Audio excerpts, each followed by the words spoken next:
Hi everyone, I'm Nathan from the ebookreader.com. I just posted a review of the Hisense Sero 7 Pro tablet, so I thought I'd go ahead and put together this video review to give you guys a visual of everything to expect. So basically this is a new tablet that's available over at Walmart. They seem to only sell it in stores for some reason, or at least they only do as of this review.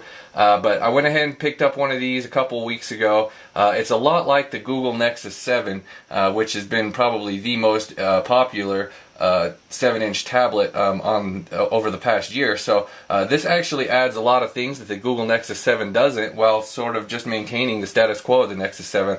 So far I've been impressed with this tablet. Let me go ahead and show you some of the hardware. So this is what makes it more appealing than the Nexus, is the fact that it actually has a micro SD card slot underneath this flap right here. We've also got a mini HDMI port so that you can stream your content to your TV. I tested both those out and they do work fine. On the back we've also got a rear camera so you can take photos, and it's even got a flash, so that actually works pretty well. The flash is okay, but I mean the camera works pretty well. So it also has the NFC chip back here, so if you have another device that supports that, you can just touch together right here and transfer content like web pages and photos and stuff like that. And we've got two speakers down here. They work well. They're actually pretty loud. They sound decent. We've got the volume and power button right there. And then we've also got a front-facing camera in the corner. So as far as the functionality goes, it does add a few new features with the HDMI port and the micro SD card slot and the rear camera compared to the Nexus 7. And it also has a lot of the same specs as the Nexus 7. So we've got the same sort of quad-core processor. We've got the same amount of RAM. It's got only 8 gigabytes of memory, but since it's got the micro SD card slot, it doesn't really matter so much since you can expand it. I mean, they both got the 1080 by 800 resolution screen. This is a great screen. I really like it. I think this is a little bit better than the Nexus 7 screen. Actually, the content's just a little bit, you can see stuff at angles a little bit clearer, and I feel like the color's a little bit better. The one thing I would complain about with this screen is that the brightness dial really doesn't do a whole lot from low to high. So when I'm using this device at night, the lowest setting isn't even close to low, so I go ahead and use something like a screen filter app that goes ahead and dims it even more. Okay, so this device runs your standard straight up Android 4.2. We've got 4.2.1 on here actually. This is a really cool version of Android because everything is pretty smooth with it. You've got Google Now if you swipe up right here. We've also got some other additional features that come along with this that isn't on the older versions of Android. So we've also got like the usual widgets and then the usual folders you can create right here. So I've got all these e-reading apps installed on here. I think that this device does make for a good e-reader and a good comic reader just because of the screen is nice and clear and crisp. As far as reading text goes, that is definitely an advantage with the higher resolution screens.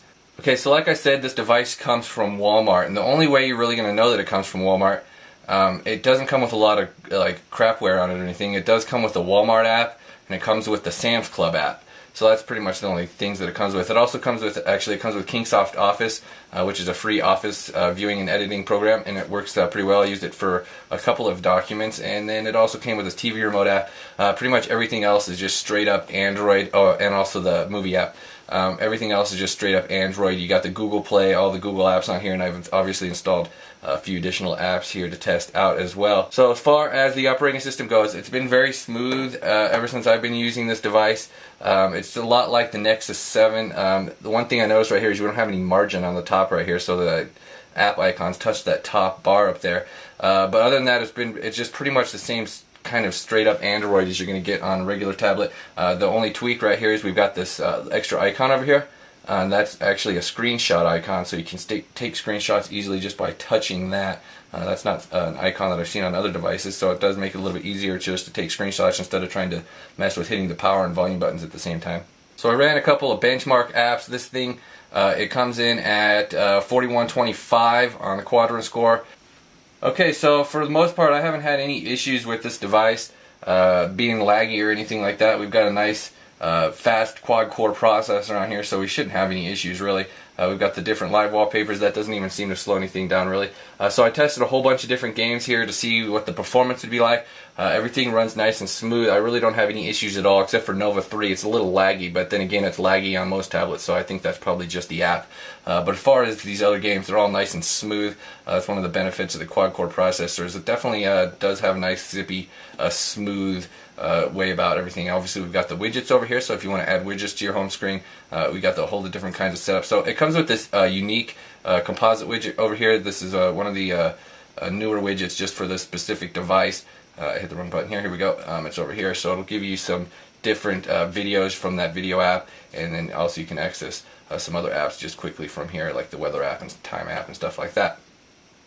As far as web browsing goes, it's nice and smooth. And one thing I'm going to point out is one thing I really like about this tablet is the fact that the screen has no flickering whatsoever. For some reason I always had a little bit of screen flicker on my Nexus 7, especially apparent when the background was white like this. When you're reading and you were scrolling on a web page, it would just flicker. I thought maybe I heard issues, maybe Tegra 3 had some issues with that, but this device, it doesn't have any flickering at all. So I do find it to be good for e-reading in that regard, since obviously with the high resolution screen and the fact that the screen is so crisp and clear and doesn't have that flickering issue like my Nexus 7 had for some reason.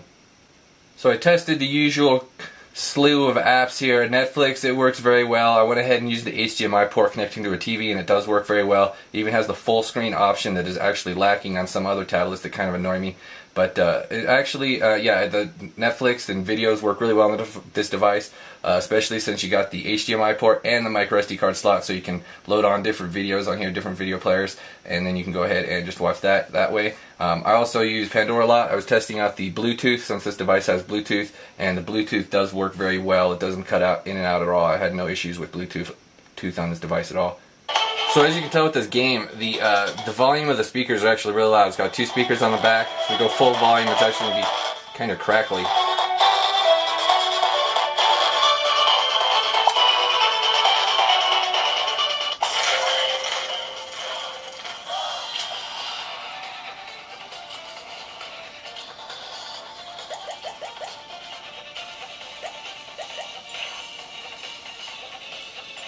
So this device also has GPS. I find that it doesn't quite connect as well as the Nexus 7 for whatever reason, but obviously I've got 8 satellites in view here, so it is working well. It just took it a few minutes to actually connect here, whereas the Nexus does it a lot faster. But yeah, obviously the GPS can come in handy with all these different features with that associated with that.